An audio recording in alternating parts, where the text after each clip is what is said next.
The Muslim call to prayer resounds through a large part of the earth where more than 1 billion people call themselves Muslims. Throughout the Islamic world, many Muslims from Gaza to London are also responding to the call to global jihad, where the goal is to take over the world for Islam. Throughout the nearly 1,400-year history of Islam, it's resisted the Christian gospel. For centuries, many Christians tried to reach Muslims with the good news with little success. But according to many reports throughout the Middle East and around the world, that history is changing. Nazar Shaheen is the host of Light for All Nations, a Christian program seen throughout the Middle East. I see many Arabic-speaking people turning to Christ, accepting him as Lord and Savior. What's happening nowadays in the Muslim world has never happened before.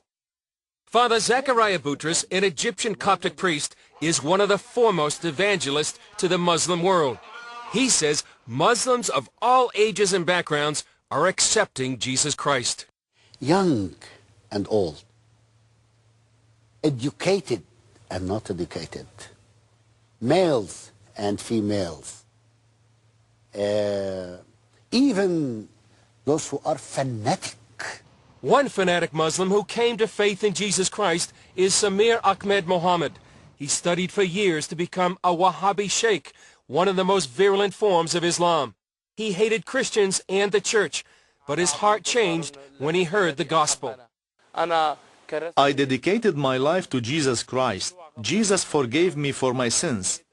He gave me eternal life and peace. And the second thing, I really suffered in my daily life.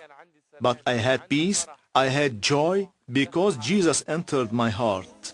But Mohammed is just one of many Muslims who are coming to Jesus.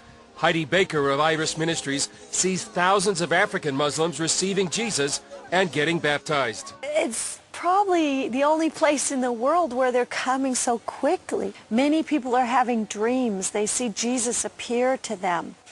Probably half our pastors were leaders, imams in Muslim in mosques. They were leaders in these mosques. Now they're pastors.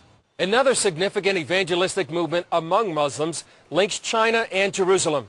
Chinese home churches plan to send at least 100,000 evangelists from China through predominantly Muslim nations all the way back here to Jerusalem.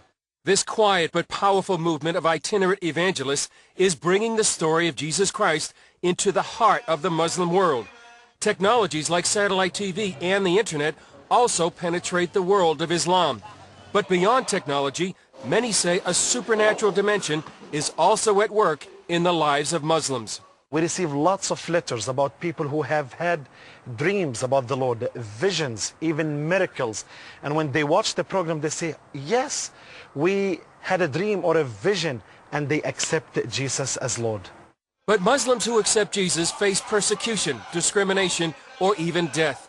Despite the dangers, many continue to live out their faith and lead others to Jesus Christ. Jesus loves all people. Jesus changes all people. And Jesus is the one who places love and peace. I was not like this, but Jesus changed my life. And I'm not scared to talk about Jesus, because praise is unto him. Some believe the church's response to jihad must be a fearless proclamation of the gospel to Muslims. Through prayer and evangelism, many see an unparalleled opportunity for the gospel. I anticipate this very near, and perhaps within 2-3 years we are going to see the greatest harvest in history. Chris Mitchell, CBN News, Jerusalem.